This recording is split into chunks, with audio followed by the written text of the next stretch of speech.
Bonjour et bienvenue pour cette deuxième édition du Retail Day. Le Retail Day, vous savez, c'est cette idée qu'on a eue avec Bourse Direct, de se dire que finalement, il y avait que les investisseurs institutionnels qui avaient le droit de rencontrer les patrons de toutes ces pépites, de toutes ces small caps, ces petites sociétés ou moyennes sociétés cotées en bourse.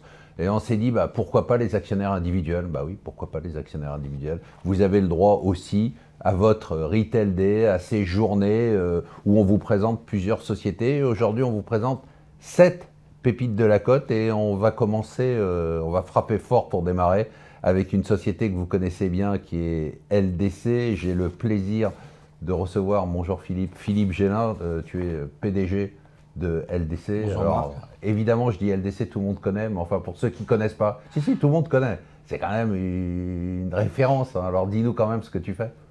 Alors d'abord, LDC, ça veut dire quoi? Oui. LDC, ce sont les premières lettres des fondateurs de l'entreprise qui, en 1970, ont décidé de rassembler leurs moyens alors qu'ils étaient à acheter les volailles sur les marchés pour les vendre à des clients, notamment sur Paris, parce que c'était le marché, c'était celui-là. Mais ils avaient ensemble compris que le marché allait changer et notamment il allait migrer vers le développement de la grande distribution, puisque 1960-63, c'est les premiers supermarchés que l'on voit, et ils se sont adaptés à cette évolution. En quelques chiffres, LDC c'est quoi? C'est 6,2 milliards de chiffre d'affaires, c'est plus d'1 million de tonnes commercialisées chaque année, en France et en Europe. C'est environ plus de 2 milliards aujourd'hui de capitaux propres. Et on a la chance, en fait, grâce à la qualité de la gestion, grâce à nos équipes, d'avoir une trésorerie excédentaire de plus de 400 millions d'euros aujourd'hui. Tout va bien. Donc, non, c'est une entreprise en fait qui est saine, qui est en bonne santé. Les chiffres que tu donnes sont quand même des chiffres plutôt favorables, hein. Bon. Et l'activité, c'est bien sûr, nous, on est dans la volaille et les produits traiteurs. C'est 85% de nos activités, c'est de la volaille et des produits élaborés à base de volaille. D'accord. Et 15%, ce sont des produits traiteurs.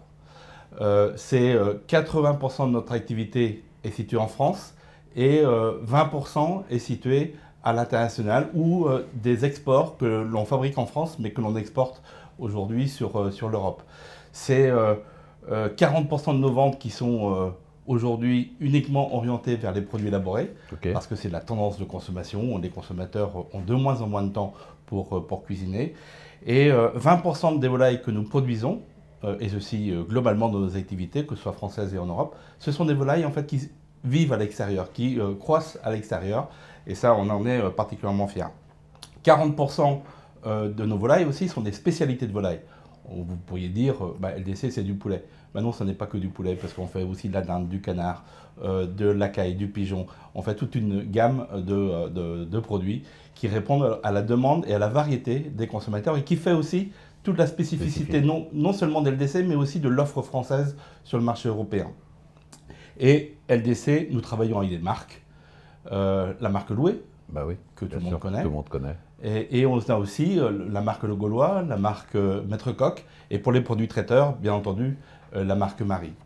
Et on a la chance de travailler aussi avec 8000 éleveurs dans une relation de contractualisation qui permet de... C'est un peu votre force, hein, aussi. C'est surtout en fait que le système de la volaille quoi. Permet de limiter le risque pour l'éleveur et de lui assurer un revenu régulier dès lors en fait que lui travaille bien à l'élevage et à la conduite de son élevage. Voilà, et puis tout ça, LDC ne serait rien sans ses salariés, ne serait rien sans ses éleveurs, vous l'avez compris. Et voilà. C'est tout un écosystème. C'est l'activité d'LDC. Alors justement, juste avant de revenir sur ton actualité et puis un peu tu nous feras un point sur le premier semestre. Aujourd'hui, les habitudes de consommation, c'est intéressant d'en parler avant le démarrage de cette interview. Les habitudes de consommation par rapport à l'inflation, qu'est-ce qui s'est passé avec la hausse des prix? Vous avez réussi à limiter cette hausse, voire à baisser les prix. Explique-nous, est-ce que les Français ont changé leurs habitudes de consommation face à l'inflation? Et comment ça vous a affecté ou pas? Alors nous, d'abord, en matière d'inflation, on a commencé à augmenter nos prix dès 2021. Ensuite, 2022 est arrivé, la crise de l'énergie, le début de la guerre en Ukraine, l'augmentation du prix des céréales. On a été amené à réviser nos prix d'environ 40% sur 2 ans. En revanche, depuis la mise en place des lois Egalim, on a aujourd'hui abaissé nos prix sur l'année qui vient de s'écouler d'environ 10%. Et ça nous permet de donner la possibilité aux consommateurs de retrouver de la volaille à prix plus abordable. Qu'est-ce qui fait en fait la force de la volaille aujourd'hui? C'est que ça reste, malgré l'inflation, la protéine la moins chère. Évidemment. Et ceci comparativement à la viande de porc, à la viande de bœuf. Aujourd'hui, on a la chance en fait d'avoir, grâce à ça, une protéine qui se développe, qui continue de se développer, parce que c'est la plus compétitive, parce qu'elle n'a pas de tabou religieux, parce qu'on peut la consommer du petit déjeuner jusqu'au dîner, et un petit peu sous toutes les formes, puisque nous n'avons pas que du poulet, je le disais tout à l'heure, nous avons une large gamme. LDC, ce n'est pas que du poulet, c'est bien, ça va être ton slogan, ça. Voilà. Alors, comment ça se passe le premier semestre? Comment ça s'est passé le premier semestre 2024? C'était un bon semestre? Alors, le premier semestre, déjà, on avait communiqué le premier trimestre, on était en croissance volume. En revanche, en chiffre d'affaires, étant donné la baisse des prix qu'on a concédée chez les clients, et qui permet de favoriser aussi le retour de la consommation, nous avons développé cette activité en volume sur le premier semestre, puisqu'on va communiquer, on aura communiqué le 3 octobre. En revanche, le chiffre d'affaires, lui, sera en léger retrait pour les raisons en fait, que je viens d'expliquer.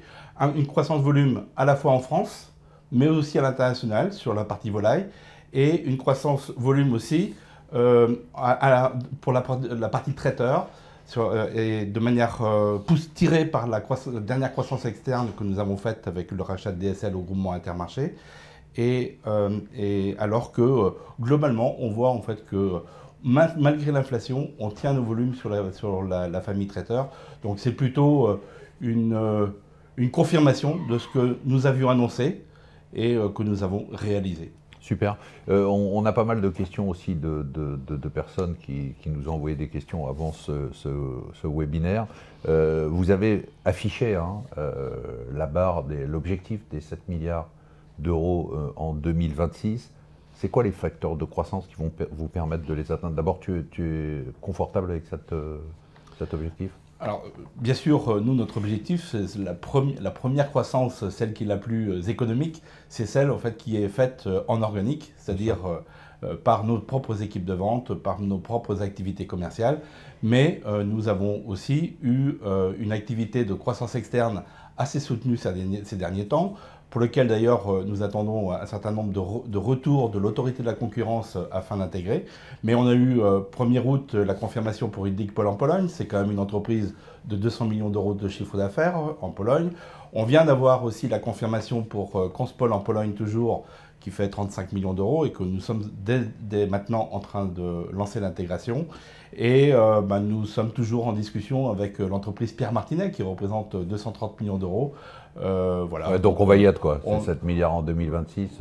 Voilà, pour nous en tout cas, les choses sont plutôt assez bien alignées avec cet objectif-là pour 2026-27.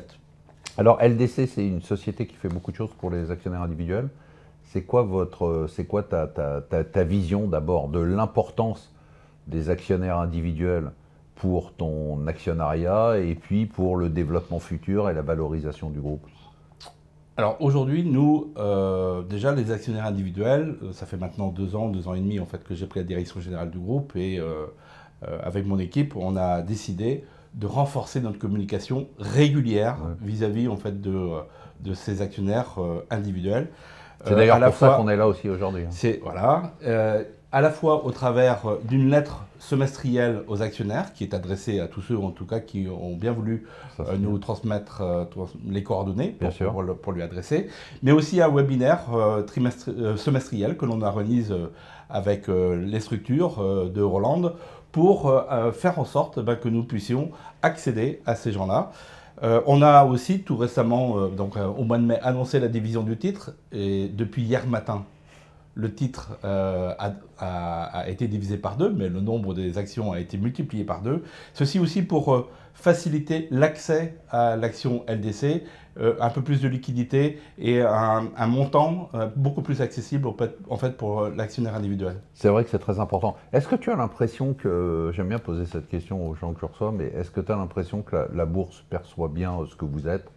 Je ne dis pas à sa juste valeur, parce qu'on a toujours l'impression qu'on est un peu sous-valorisé, mais est-ce que déjà tu as l'impression que les gens comprennent ce que tu fais et qu'ils ont une bonne perception du groupe? Je crois que comprendre ce qu'on fait, je crois que la lecture des marques est assez évidente et assez simple de ce côté-là, donc ça c'est un point important. Je pense aussi en fait que l'entreprise communique plus qu'elle ne l'a fait. C'était pas facile non plus pendant la période Covid en fait, de communiquer ça. Et je crois aussi que LDC dit ce qu'il fait et fait ce qu'il a dit. Alors en bourse, je veux te dire, c'est le plus important. Hein? C'est-à-dire que c'est vraiment la recommandation qu'on fait à tous nos clients. C'est exactement ça. C'est-à-dire dites ce que vous faites et faites ce que vous dites. Et puis c'est pas la peine de promettre des choses que vous n'êtes pas capable d'atteindre. Et c'est ce que vous faites assez bien, je crois. Et je crois qu'on peut dire aussi en fait, que grâce à toutes les équipes de l'entreprise, toutes les équipes de direction, mais aussi tous les collaborateurs, je dois qualifier que LDC est une entreprise bien gérée, qu'on nous a transmise, que la génération 2 nous a transmise et qu'on va chercher à transmettre à la génération 3, toujours aussi bien gérée, avec des communications régulières, toujours bien gérée, ça veut dire aussi résiliente. Transparente, vous êtes transparente. Toujours, alors c'est vrai que l'entreprise dispose en fait d'un flottant qui reste restreint. Ouais. C'est la particularité de l'entreprise et qui fait en fait que... Mais pour des actionnaires individuels qui veulent prendre un ticket, il n'y a pas de problème. Hein. Voilà, c'est autant de possibilités en fait, de croissance pour demain en fonction de l'actualité de l'entreprise. Alors, des petites questions avant de terminer. Comment vous gérez le risque sanitaire et son impact sur les finances publiques? C'est la question d'un de nos spectateurs. Alors, le risque sanitaire et son impact sur les finances publiques, tout particulièrement. Donc, le risque sanitaire, c'est le risque autour de l'influenza aviaire. Nous, en France, nous avons fait le choix de soutenir la campagne ou les campagnes de vaccination, puisqu'il y en a une. Aujourd'hui, on démarre une autre, avec des décrets, en tout cas des décisions qui ont été confirmées par le nouveau gouvernement de prise en charge.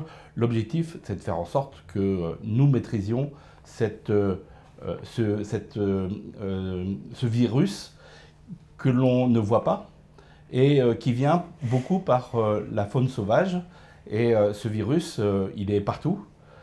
Donc on doit se prémunir à la fois par une bonne qualité de biosécurité chez les élevages, une parfaite maîtrise également de la biosécurité dans tous nos outils de transformation de façon à ne pas disséminer le virus, et enfin la vaccination systématique de la famille canard, que ce soit le canard à destination de la viande ou bien du foie gras, ce qui permet de faire en sorte que ce canard qui lui est sans doute l'animal qui résiste le mieux à ce virus et surtout qui est capable d'être porteur sain pendant suffisamment de temps et donc est un facteur de dissémination qui aujourd'hui est limité, même s'il y a toujours des cas, on doit être prudent.